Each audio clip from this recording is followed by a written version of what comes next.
एक बार फिर स्वागत है आप सभी का हमारे YouTube चैनल ज्ञान गंगा हिंदी में। और आज हम लोग पढ़ने वाले हैं अध्याय 4 के एक महत्वपूर्ण टॉपिक के बारे में, जिसका नाम है राजनीति में जाति। सांप्रदायिकता की तरह जातिवाद भी इस मान्यता पर आधारित है कि जाति ही समुदाय के गठन का एकमात्र आधार है। यानी जिस तरीके से सांप्रदायिकता में धर्म को समुदाय के गठन का आधार माना गया है, उसी तरीके से जाति को भी समुदाय के गठन का एक आधार माना गया है। इस चिंतन पद्धति के अनुसार एक जाति के लोग एक स्वाभाविक सामाजिक समुदाय का निर्माण करते हैं और उनके हित एक जैसे होते हैं, और दूसरी जाति के लोगों से उनके हितों का कोई मेल नहीं होता, जैसे हमने सांप्रदायिकता के मामले में देखा। यानी सांप्रदायिकता में एक धर्म के लोगों का दूसरे धर्मों से कोई मेल नहीं होता, उसी तरीके से जातिवाद में एक जाति के लोगों का दूसरे जाति से कोई मेल नहीं होता। हमारे अनुभव बताते हैं कि जाति हमारे जीवन का एक पहलू जरूर है, लेकिन एकमात्र यही या सबसे ज़्यादा महत्वपूर्ण पहलू नहीं है। यानी जाति जो है हमारे जीवन का एक हिस्सा है, लेकिन यही सबसे ज़्यादा महत्वपूर्ण हिस्सा नहीं है। क्यों? आइए देखते हैं इसको। अब है, राजनीति में जाति अनेक रूप ले सकती है। यानी राजनीति में अगर हम जाति को देखते हैं तो वो किस तरीके से अपना रूप लेती है। तो पहला पॉइंट है कि जब पार्टियां चुनाव के लिए उम्मीदवार के नाम तय करती है तो चुनाव क्षेत्र के मतदाताओं की जातियों का हिसाब ध्यान में रखती है, ताकि उन्हें चुनाव जीतने के लिए जरूरी वोट मिल सके। जब सरकार गठन किया जाता है तो राजनीतिक दल इस बात का ध्यान रखते हैं कि उसमें विभिन्न जातियों और कबीलों के लोगों को उचित जगह दी जाए। यहाँ दे रहा है कि जब चुनाव आता है तो उस समय मतदाताओं की जातियों का ध्यान रखती है राजनीतिक पार्टियां, ताकि उन्हें चुनाव जीतने में आसानी हो। चुनाव जीतने के बाद जब सरकार का गठन होता है तो राजनीतिक दल ये ध्यान रखते हैं कि विभिन्न जाति और कबीले के लोगों को उसमें उचित स्थान दिया जाए। अगला पॉइंट है कि राजनीतिक पार्टियां और उम्मीदवार समर्थन हासिल करने के लिए जातिगत भावनाओं को उकसाते हैं। कुछ दलों को कुछ जातियों के मददगार और प्रतिनिधि के रूप में देखा जाता है। इसके लिए क्या करते हैं कि बहुत से ऐसी राजनीतिक पार्टियां हैं या उसके उम्मीदवार हैं जो किसी खास जाति के लोगों को अपनी ओर आकर्षित करने के लिए, समर्थन प्राप्त करने के लिए उनकी जातिगत भावनाओं को उकसाते हैं। अर्थात एक ऐसे भाषण देते हैं, इस तरह के कार्यक्रम करते हैं जिससे किसी खास जाति के लोगों की भावनाओं को उकेरा जा सके। ऐसे में वे अपने को उन जातियों के मददगार या प्रतिनिधि के रूप में दिखाने की कोशिश करते हैं। अगला पॉइंट है कि सार्वभौम वयस्क मताधिकार और एक व्यक्ति एक वोट की व्यवस्था ने राजनीतिक दलों को विवश किया कि वे राजनीतिक समर्थन पाने के लिए लोगों को गोलबंद करने के लिए सक्रिय हो जाए। अर्थात जब सार्वभौम वयस्क मताधिकार की व्यवस्था हो गई तो राजनीतिक दलों को ये अब तय करना हुआ कि वे ज़्यादा से ज़्यादा लोगों को अपनी ओर गोलबंद कर ले, यानी एक अपनी ओर जो है वो आकर्षित करे। इसके लिए उनको बहुत ज़्यादा सक्रिय रहने की ज़रूरत पड़ी। इससे उन जातियों के लोगों में नई चेतना पैदा हुए जिन्हें अभी तक छोटा और नीच माना जाता था। अर्थात राजनीतिक पार्टियों को अब जो है किसी एक जाति के समर्थन से काम नहीं चलने वाला था। ऐसी स्थिति में उन लोगों ने विभिन्न जाति समूह के लोगों को भी अपनी ओर खींचना शुरू किया, और ऐसी स्थिति में जो नीचे और छोटे माने जाते थे उन लोगों में भी एक नई चेतना पैदा हुई। राजनीति में जाति पर जोर देने के कारण कई बार यह धारणा बन जाती है कि चुनाव जातियों का खेल है, कुछ और नहीं। यह बात सच नहीं है। अब यहाँ कह रहा है कि अभी ऊपर के हम लोगों ने जो उदाहरण दो देखा कि एक राजनीतिक दल जो होते हैं ये ध्यान रखते हैं कि जिस जाति के लोगों की संख्या ज़्यादा है वैसे प्रतिनिधि को वहाँ चुनाव में भेजा जाए और उसी तरह से चुनाव जीतने के बाद विभिन्न जाति के लोगों को उनका उचित स्थान दिया जाए। तो ये जरूरी नहीं है कि चुनाव जो है केवल जातियों का खेल है, यानी जाति के आधार पर अगर हमने भावना भड़का दी तो हम चुनाव जीत सकते हैं। नहीं, ऐसा नहीं हो सकता। क्यों नहीं हो सकता? तो यहाँ आइए इन चीजों को हम लोग देखेंगे तो मालूम चल जाएगा कि ऐसा क्यों नहीं हो सकता। तो क्यों नहीं हो सकता, इसका सबसे पहला कारण है कि देश के किसी भी एक संसदीय चुनाव क्षेत्र में किसी एक जाति के लोगों का बहुमत नहीं है। अर्थात अगर हम संसदीय क्षेत्र को देखें तो उस संसदीय क्षेत्र में बहुत से जाति के लोग आते हैं, इसलिए हर पार्टी और उम्मीदवार चुनाव जीतने के लिए एक जाति और एक समुदाय से ज़्यादा लोगों का भरोसा हासिल करना पड़ता है। अगर कोई राजनीतिक दल जो है ये चाहे कि एक जाति के लोगों की भावनाओं को अगर हम भड़का दें और हम संसदीय क्षेत्र से जीत जाए तो ये संभव नहीं है। ऐसी स्थिति में उनको क्या होता है कि एक से अधिक जाति के लोगों या समुदाय के लोगों को उन्हें भरोसा हासिल करना होता है।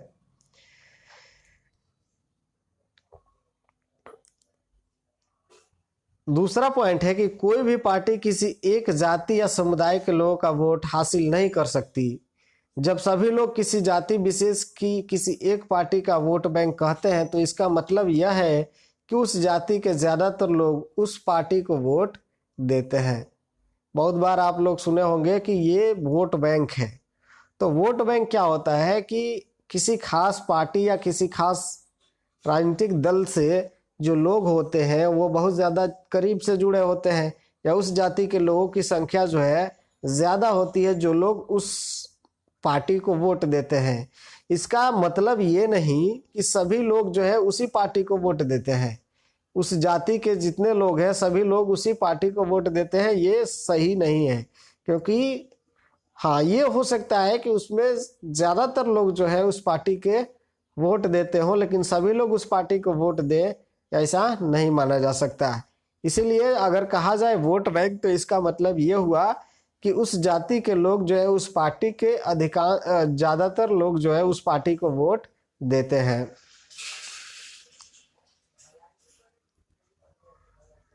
नेक्स्ट पॉइंट है कि अगर किसी चुनाव क्षेत्र में एक जाति के लोगों का प्रभुत्व माना जा रहा हो तो अनेक पार्टियां उसी जाति का उम्मीदवार खड़ा करने में कोई रोक नहीं सकता। अर्थात मान लीजिए कि किसी ऐसे क्षेत्र है जहां इसी जाति के लोगों की संख्या ज़्यादा है, तो वहां जो है सभी पार्टियां जो है उसी जाति के उम्मीदवार को खड़ा करेगी, टिकट देगी जो उन लोगों को अपनी ओर आकर्षित कर सके। तो ऐसी स्थिति में उम्मीदवारों की संख्या जो है वो ज़्यादा हो जाएगी जो एक ही जाति से संबंध रखते हो। तो ऐसी स्थिति में वहाँ के जो मतदाता हैं उनके सामने एक ही जाति के बहुत सारे उम्मीदवार मिल जाएंगे, और ऐसी स्थिति में उनको जो है उन्हीं उम्मीदवारों में से अपने ही जाति के अधिकतर उम्मीदवार मिल जाएंगे, और कहीं कहीं हो सकता है कि उनके जाति की एक भी उम्मीदवार नहीं हो। तो ये हम नहीं कह सकते कि सिर्फ जाति के आधार पर ही हम चुनाव जीत सकते हैं।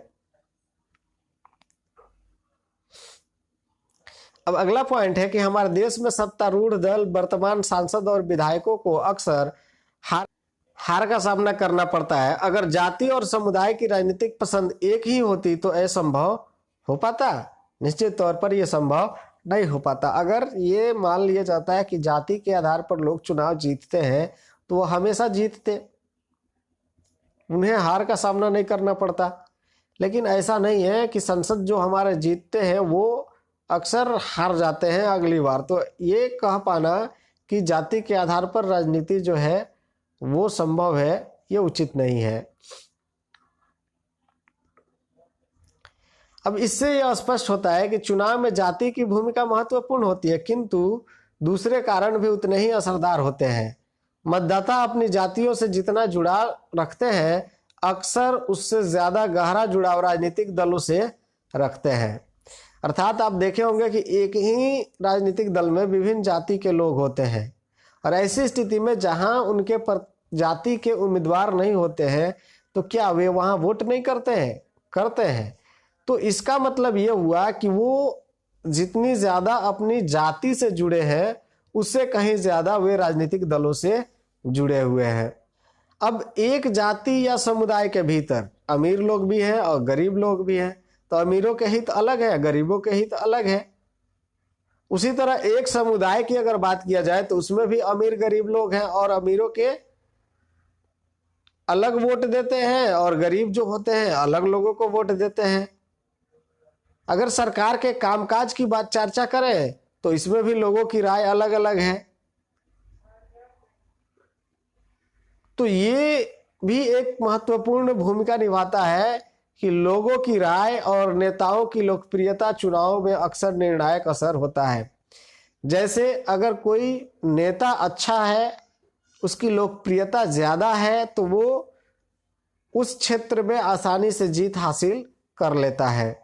तो केवल जाति को हम ये आधार मान लें कि जाति के आधार पर हम चुनावी नतीजे तय कर सकते हैं, तो ये उचित नहीं है, क्योंकि यहाँ हम लोगों ने बहुत से पॉइंट्स को देखा जो ये बताते हैं कि सिर्फ जाति के आधार पर हम राजनीति नहीं कर सकते हैं। जिसमें सबसे महत्वपूर्ण था कि निर्वाचन क्षेत्र का ही गठन इस प्रकार किया जाता है कि उसमें विभिन्न जाति के लोग आए।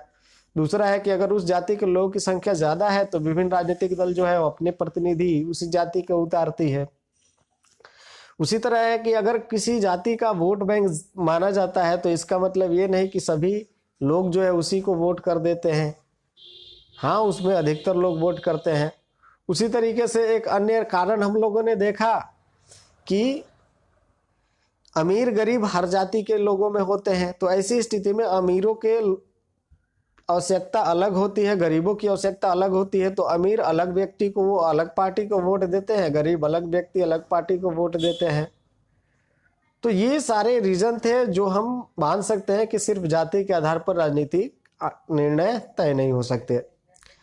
अब यहां तो हम लोगों ने देखा कि राजनीति के अंदर जाति कैसे है। अब हम लोग देखेंगे जाति के अंदर राजनीति कैसे है।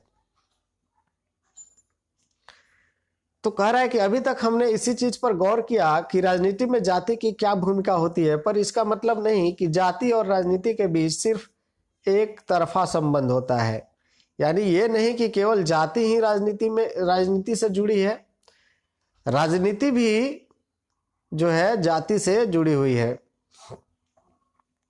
यहां कह रहा है राजनीति भी जातियों को राजनीति के आंकड़े में लाकर जाति व्यवस्था और जातिगत पहचान को प्रभावित करती है। इस तरह सिर्फ राजनीति ही जातिग्रस्त नहीं होती, जाति भी राजनीतिग्रस्त हो जाती है। यह अनेक रूप लेती है। कह रहा है कि यहाँ सिर्फ राजनीति ही है जाति से जुड़ी नहीं है, जाति भी राजनीति से जुड़ी हुई है। कैसे जुड़ी हुई है, तो यहाँ इसके रीजन है, जिसमें सबसे पहला पॉइंट है कि हर जाति खुद को बड़ा बनाना चाहती है।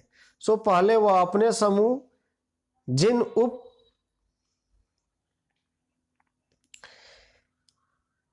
जातियों को छोटा या नीचा बताकर अपने से बाहर रखना चाहती थी, अब उन्हें अपने साथ लाने की कोशिश करती है।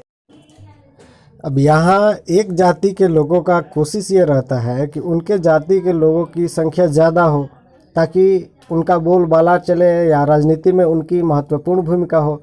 ऐसे में जिनको वे पहले नीचा बता करके अपने से बाहर रखते थे, अब उन्हें अपने साथ लाने की कोशिश करते हैं, ताकि वो उनके गुट को मजबूती प्रदान हो और वे बड़े बन सके। इसलिए अब उन्हें अपने साथ लाने की कोशिश की जा रही है। दूसरा पॉइंट है कि चूंकि एक जाति अपने दम पर सत्ता पर कब्जा नहीं कर सकती, इसलिए वह ज्यादा राजनीतिक ताकत पाने के लिए दूसरी जातियों या समुदायों को साथ लाने की कोशिश करती है, और इस तरह उनके बीच संवाद और तोलमोल होता है।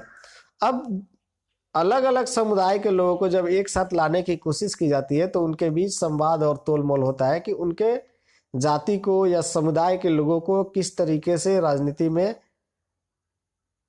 साझेदारी दी जाएगी। तो ये तोलमोल होते रहता है। नेक्स्ट है कि राजनीति में नए किस्म की जातिगत गोलबंदी भी हुई, जैसे अगड़ा और पिछड़ा। इस प्रकार जाति राजनीति में कई तरह की भूमिकाएं निभाती है, और एक तरह से यह चीजें दुनिया भर की राजनीति में चलती है। दुनिया भर में राजनीतिक पार्टियां वोट पाने के लिए सामाजिक समूहों और समुदाय को गोलबंद करने का प्रयास करती है। कुछ खास स्थितियों में राजनीति में जातिगत विभिन्नताएं और असमानताएं वंचित और कमजोर समुदाय के लिए अपनी बातें आगे बढ़ाने और सत्ता में अपनी हिस्सेदारी मांगने की गुंजाइश भी पैदा करती है। इस अर्थ में जातिगत राजनीति ने दलित और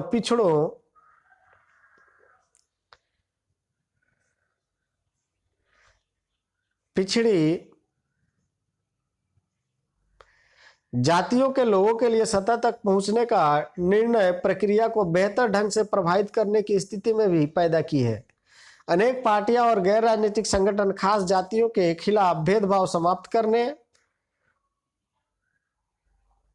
उनके साथ सम्मानजनक व्यवहार करने, उनके लिए जमीन जायदाद और अवसर उपलब्ध कराने की मांग को लेकर आंदोलन कर रहे हैं। इसके साथ ही यह भी सच है कि सिर्फ जाति पर जोर देना नुकसानदेह हो सकता है। जैसे कि धर्म के मसले में स्पष्ट हो गया है कि अगर केवल धर्म पर आप जोर देते हैं तो क्या होगा, यही होगा कि वहां एक तरीके से कह सकते हैं कि शुरू में असंतोष की भावना जगेगी, फिर हिंसा होंगे और उसके बाद फिर बंटवारा होगा। तो जिस तरीके से हम लोगों ने धर्म में देखा था कि सांप्रदायिकता होगी, फिर सांप्रदायिकता के आधार पर गोलबंदी होगी और उसके बाद नरसंहार होगा, उसी तरह सिर्फ अगर हम जाति को देखें तो ये नुकसानदेह हो सकता है। सिर्फ जातिगत पहचान पर आधारित राजनीति लोकतंत्र के लिए शुभ नहीं होती। इसमें अक्सर गरीबी, विकास, भ्रष्टाचार जैसे ज्यादा बड़े मुद्दों से लोगों का ध्यान भटकता है और कई बार जातिवाद तनाव, टकराव और हिंसा को भी बढ़ावा देता है। तो अगर केवल हम जाति को राजनीति में ध्यान में रखें तो इससे भ्रष्टाचार बढ़ेगा, हमारे जो विकास है वो नहीं हो पाएंगे, गरीबी जो है वो दूर नहीं हो पाएगी। इन चीज़ों से हमारा ध्यान भटक करके केवल जाति पर ही अटक जाएगा और इससे जातिवाद में तनाव होगा। एक जाति के लोग जो है दूसरे लोगों से लड़ेंगे, हिंसा करेंगे और इससे देश में अशांति फैल जाएगी। तो बस ये था आज का हमारा वीडियो। आज के लिए बस इतना ही। मिलते हैं एक अगले वीडियो में, तब तक देखते रहिए, पढ़ते रहिए, सीखते रहिए। धन्यवाद।